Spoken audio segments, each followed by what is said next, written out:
A gente volta a falar, Yuri, sobre a operação da PF que mira ex-diretores das Americanas por suspeita de fraude. E para nos ajudar a relembrar o rombo nas lojas do grupo, a gente vai receber no CNN 360 o advogado especialista em direito societário e mercado de capitais, Renato Tescari. Boa tarde, doutor. Muito obrigada por essa entrevista e eu já começo te perguntando: quais são os possíveis crimes cometidos pelos ex-diretores da empresa? Obrigada.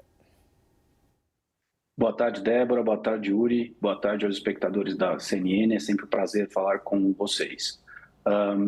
Os crimes pelos quais os ex-diretores estão sendo investigados desde que vieram à tona, né, os problemas na Americana são crimes como manipulação de mercado, lavagem de dinheiro e insider trading, né, que é o uso de informações privilegiadas para fazer compra e venda de ações.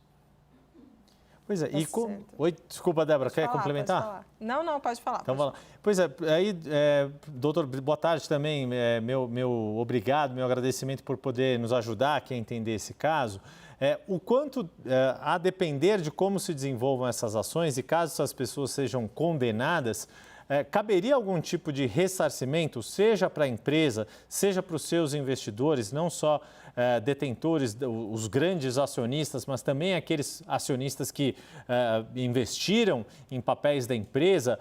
Que tipo de punições que eles poderiam ter, não só do âmbito penal, mas alguma questão relacionada ali ao prejuízo monetário que provocaram em investidores e pessoas envolvidas com a empresa?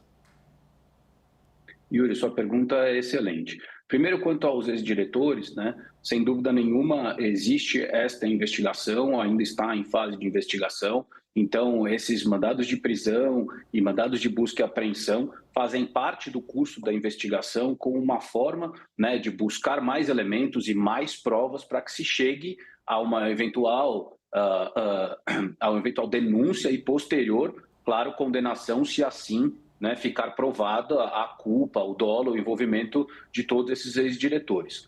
Então, a parte criminal, ela envolve todo este procedimento que hoje foi uma das operações necessárias para que se chegue à real apuração dos fatos e do envolvimento dessas pessoas nos crimes apontados. Do ponto de vista cível, né, do ponto de vista do ressarcimento dos investidores, a sua pergunta é excelente. Hoje, no Brasil, os investidores que sofrem esse tipo de prejuízo, que são prejuízos decorrentes da queda do valor das ações, da desvalorização das ações, até hoje nunca foram indenizados no Brasil. Há investidores brasileiros que adquiriram ações, por exemplo, fora do Brasil, que conseguem indenizações fora, mas no Brasil ninguém ainda foi indenizado, não só no caso Americanas, mas como outros escândalos que tivemos aqui. Sem dúvida, as apurações da Polícia Federal, né, as apurações, as provas que vierem ser produzidas aqui, certamente serão utilizadas em várias ações que já estão em curso desses acionistas prejudicados para demonstrar que toda a diretoria, né, ou parte da diretoria tinha conhecimento do que era praticado, tinha envolvimento do que era praticado e que, portanto, né, a companhia de fato sempre soube, não foi um ato isolado, singelo, mas sim uma prática adotada no interior da companhia que já era sabido e que, quando veio à tona, gerou essa queda ou a desvalorização das ações no mercado de valores mobiliários e, portanto, o prejuízo a muitos investidores, não só aqueles que são credores da recuperação judicial.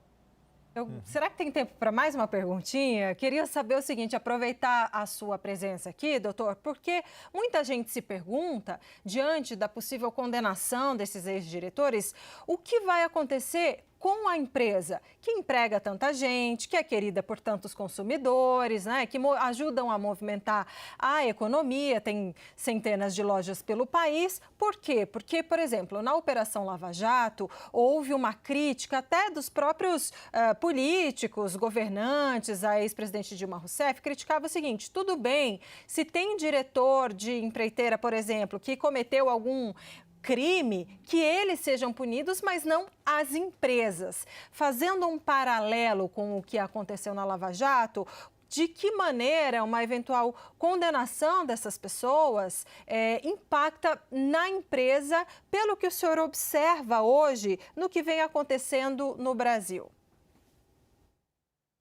Sua pergunta é excelente.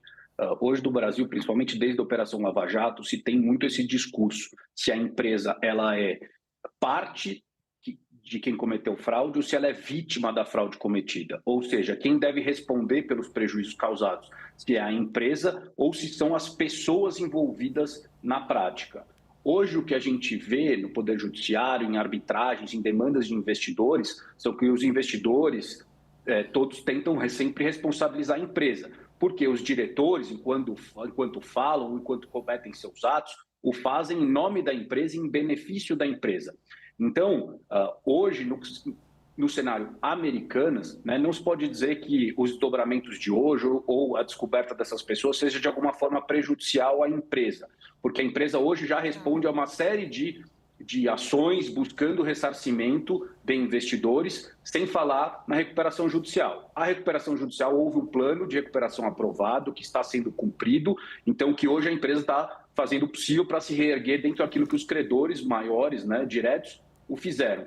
Com relação aos outros investidores, às outras demandas contra a empresa, penso que a descoberta deste envolvimento, né, da culpa efetiva e encontrar os culpados, ela é só benéfica à empresa, porque permitirá à empresa posteriormente, nas demandas que vier a perder, né, se buscar ressarcimento dos regresso, né, que se diz no direito, mas o ressarcimento das perdas que teve ou da parte das perdas que teve de quem efetivamente o cometeu em violação à lei ou mesmo ao estatuto da empresa.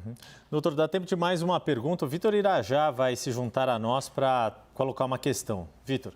Doutor, boa tarde. Doutor, eu queria entender, a Americanas, né, contratou um comitê independente para investigar internamente, né, os possíveis culpados por essa fraude.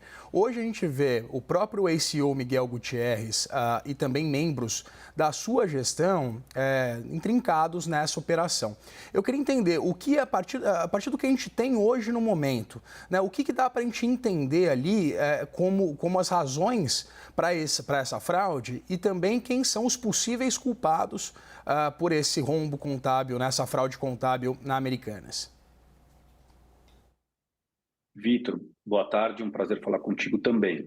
Bom, do que hoje se sabe, né, sabe-se que é uma prática que há muito tempo vem acontecendo, é uma prática em que não dá para apontar um único culpado, é lógico que ela se inicia com pessoas que assim fizeram, mas houve uma série de, pelo menos, omissões com relação a órgãos fiscalizatórios internos da companhia que não viram essas fraudes ou fizeram, né, ouvidos moucos para ela, há possível envolvimento também, né, de auditores terceiros que também fecharam os olhos para esse tipo, para o que vinha acontecendo, porque fato pelo que se descobre e hoje, né, pelo que saiu das investigações, mostra-se que se falava de forma aberta da existência de mais de um tipo de balanço, da existência de operações não informada, né, da existência, né, de manipulação de balanços, de resultados,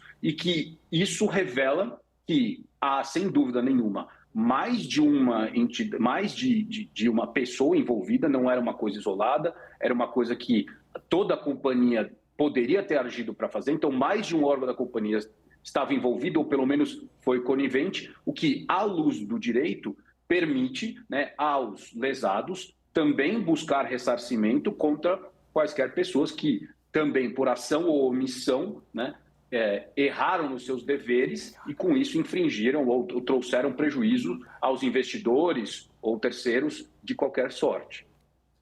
Renato Tescari, advogado, especialista em direito societário e mercado de capitais, nos ajudando aqui a entender tudo o que está sob investigação e o que está por vir, nesse caso, Americanas.